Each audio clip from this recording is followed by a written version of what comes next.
Hi there, Liz here, and we are at EMO's Creative Studio, where anything and everything you create is beautiful because you created it. And today we're going to do an unboxing and a short tour of a new machine that I just acquired. I have it still in the box.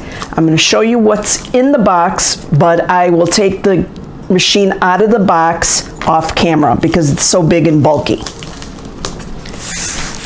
So the machine I'm talking about is the Baby Lock Jazz 2, as you can see here, Jazz, and the 2 is hidden underneath these labels. So I went ahead and I opened up, or cut open the box,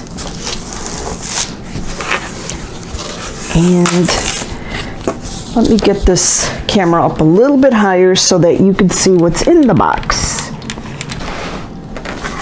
All right, so the box is open.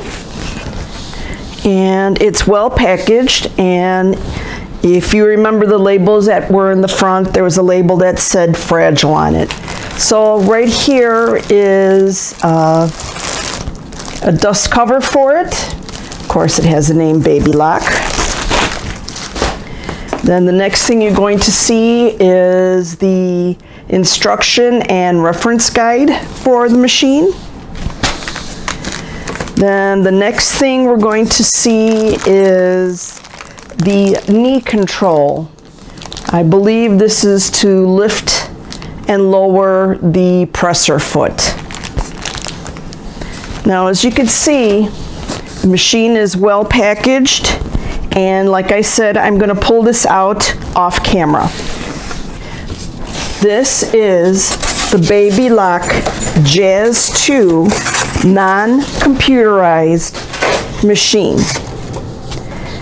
This machine, the purpose in me getting this machine was I was looking for another fast machine that had several stitches on it, and it had a large bed or a large throat space, and this one does. This one is supposedly 12 inches, so I'm able to get my project in there without having any problems. Now it comes with the electrical cord, and this is a pedal operated machine. And now let's do a quick tour of this machine. We're going to start with the side with the on and off button right here. This also uses a universal plug, as you can see here. Let's see if I can get it right there. And actually this plug is from one of my other brands of sewing machines, but it fits this machine as well. So you don't have to be messing around looking for plugs and labeling them and marking them and whatnot. So let's turn this baby on. Wow. And once we get to the front, you'll see that this is a very, very bright light. You don't have to add an additional light unless you want to add a light right here in your throat area. But this is one of the brightest lights I've seen on any machine that I've purchased, and I've purchased quite a few. Okay, so let's go back. So this is the on and off switch. This is your electrical cord. There's 2 buttons here. This one at the top is your hand wheel, which raises and lowers your needle. And I don't know if you can see that needle going up and down. And then this button down here is the pattern selection dial. Now remember, I told you this machine is not computerized, so you use this dial, and I'm not going to do it right now, but you use this dial so that you can choose the different stitches that this machine offers. And I think it offers, I'm using the manual that came along with it, because the stuff that I read, I just don't really remember everything right now. I believe it comes with 18 different stitches that you can go ahead and choose from, but we'll go through that. Okay, so now I'm going to turn the machine so that we can see the front. There is another button back here, and I'm not quite sure what it is for, but I will, as we're going through the tour of this machine, we'll find out what it is. This right here is the fan to cool off your machine. So as we go to the front, now let's see. As you can see here, I've got the lever already attached. It was a little difficult for me to attach. Not that it's difficult, but it was difficult for me to attach. And what this does is it raises, when you lift it, move it, it raises and lowers your presser foot. So it's pretty much hands-free. You use your knee to control it. Or the lever right here also works is to lift and lower, your presser foot, sorry. Okay, so now let's go here. And right here is the little window that shows you what stitch you are selecting. So it's on, right now, it's on stitch 1, and it's your regular straight stitch machine. Straight stitch selection. This is your lever to put your machine in reverse so that you can back stitch. This button right here is called the needle stop position button, and this right here is your needle up and down button. So this button, when you press it on, when you stop sewing, that means your needle will end up in the down position. When it's off, that means your needle will end up, once you stop sewing, will remain in the up position. This raises and lowers your needle when you need to raise and lower it. All right, let me see. So now it's up. Now it's not working, but I'll figure out why it's not working in a few moments. This button right here, this one is your thread tension regulator, and it comes set at number 4. Now let's open up the top, and then let's raise you up a little.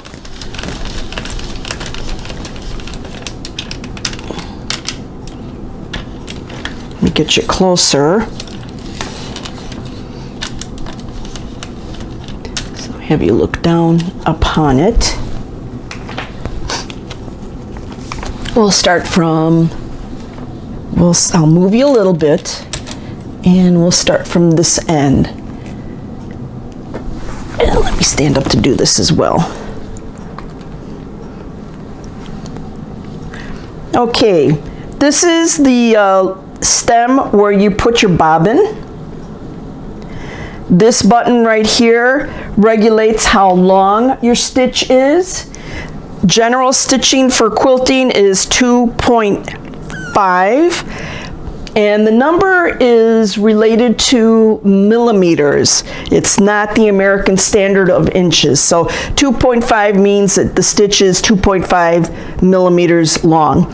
So this stitch regulator goes up to number 4. So if we were going to do some stitching, it starts at 1, well actually it starts at 0. Next to it is the buttonhole maker. Next to that is number 1.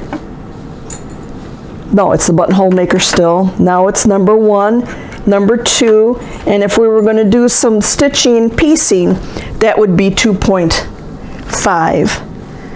This button is the button that's used to make your zigzag stitch, from straight stitch to zigzag stitch, and it goes up to number 7.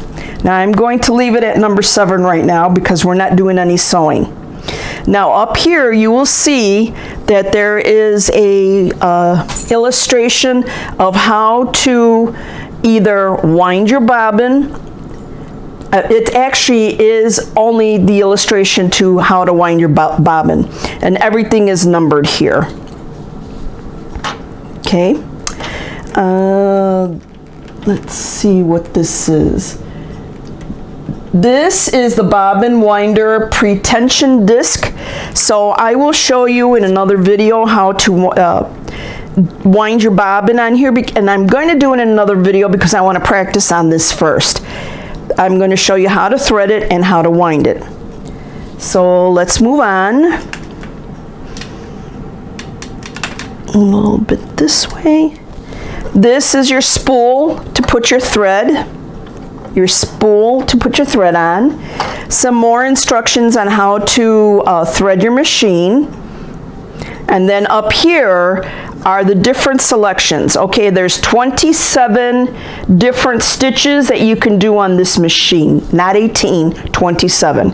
And it's pretty, they've got quite a few stitches that can be used as well. And if I find the listing in the magazine manual here, I'll let you know some of the more important stitches that we would use. There's your straight stitch, here's your zigzag stitch, here's a couple of decorative stitches, more decorative stitches, and I think, if I'm not mistaken, this might be an elastic for using stitches for using on stretchy fabric like knits. And then of course, here's the one-step buttonholer.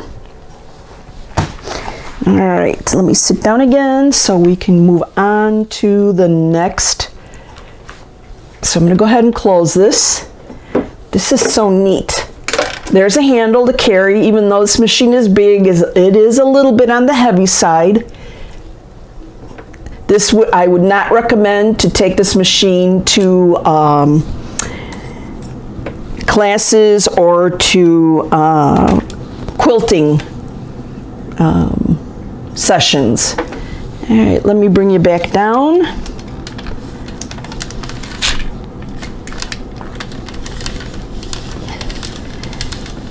And let's move you this way. Let me move you up a little. Sorry. This is the lever to raise and lower your presser foot. This is the lever to thread your needle, which is right here. There is a needle in here already.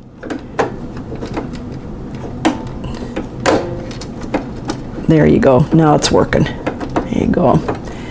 And then this is where it's a drop-in bobbin. You just push the black button right here and it opens it up. Now this faceplate has markings at 0, 8, 1/8, 1/4, 3/8, I think, half,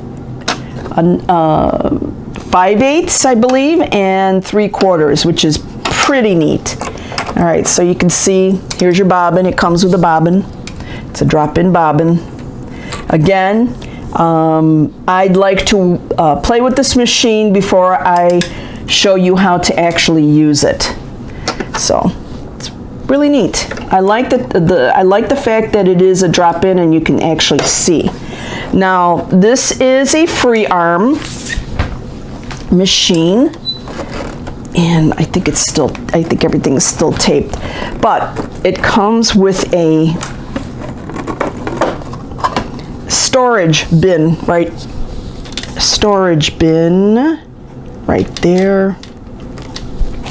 And it comes with some basic items. Here's your for your buttonholer. And it comes with a little bag of items. And yes, I'm opening it up.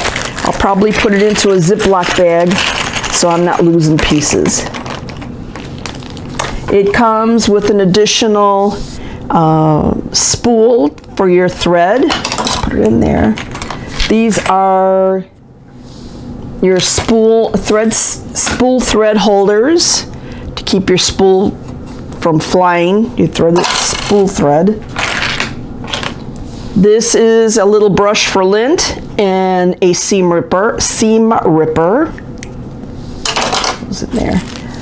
Here are 2 little screwdrivers to work the screws that are in here to change your feet and put on other feet. A little felt pad for your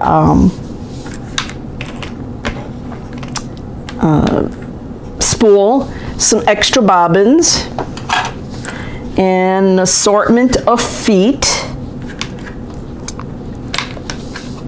right here. And there, it's illustrated in the book what these feet are for. Some extra needles. Let me put these in here. Extra needles. A guide. I believe this is your zipper foot. Another screwdriver for hard to reach places. Oops, something went underneath the machine. Another bobbin. Along with this machine, I actually got some extra items.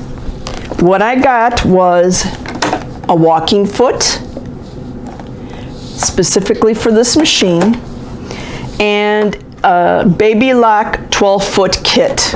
Sorry, can't see that. And let me see, when I open it, hope everything doesn't fall out. The zipper, the presser feet that I just showed you, there's a couple of them in here that are duplicates, and that's okay. You never know, you know, I might misplace one or I might lose one, which is really interesting. This is going to be my first Teflon foot, and the Teflon foot is used for slippery, slinky type fabrics, and it makes the fabric go through the machine a little bit easier. I also ordered an extended table for this, and that is going to be custom made for this machine, and they say it takes about 6 to 8 weeks for that. On the side here, let's see if I can turn it without knocking everything down. Let me take this out. This is the knee lever that I took out. I'm probably not going to use that on a regular basis. But let me turn this machine around. I still can't believe how bright this machine is. I'm just thrilled to death. Thrilled to death. Let me move this up just a little. Let me turn this around just a little bit more. Right here is your thread cutter. I'm not doing this up in my studio because this machine is actually going to stay down here on the first floor. As you can see here, it goes from 0 to 3, and this is the little mark on the machine where your numbers go. And this one is number 2, and it has a line on top and a line on the bottom. So I'm assuming, without reading the manual, that this is a spot that it needs to be at so that your presser foot is working properly. Let's quickly go around to the back of the machine. I'm sorry everything is jiggly, but like I said, I'm not in my studio where I can actually walk around. I'm actually doing this in my living room. This is the back of the machine.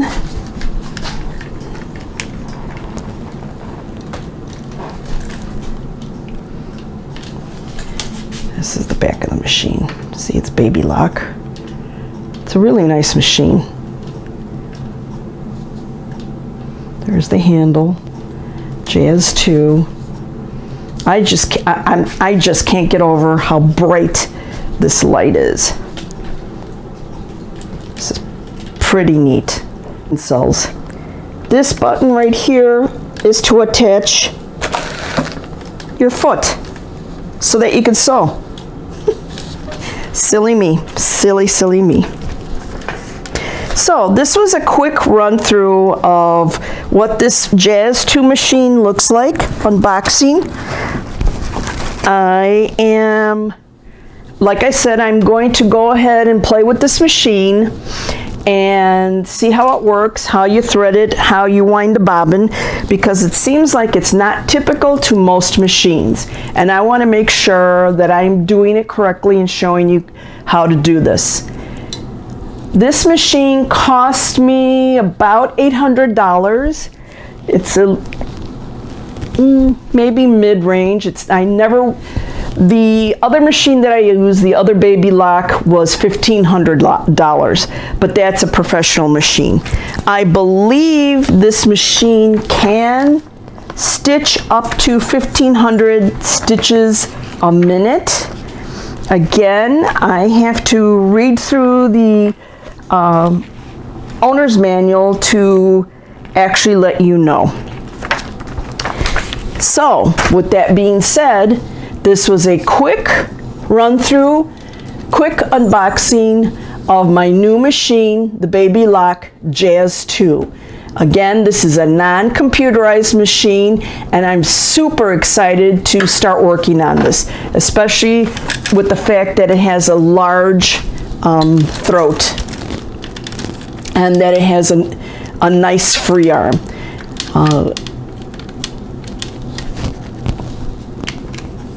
Really nice. This is really a nice machine. I'm glad that I got it. I wasn't going to get another machine, but I got so annoyed at trying to sew larger projects that it got stuck, because most throat beds are about this size. This one, like I said, it's 12 inches and it's nice and big. I think this is even bigger than my other baby lock. I think this space here is bigger than my other baby lock. I'll have to measure that. Okay, so I'm Liz. We are at EMO's Creative Studio, where anything and everything you create is beautiful because you created it. Subscribe to my channel. It helps me with getting me on the algorithm towards the top so that more people can see my videos. Like, share. I am on a couple of social media sites, and all that information will be listed below in the descriptions, as well as the email address if you would like to send me an email with a question that you're not comfortable asking publicly. So, until the next time,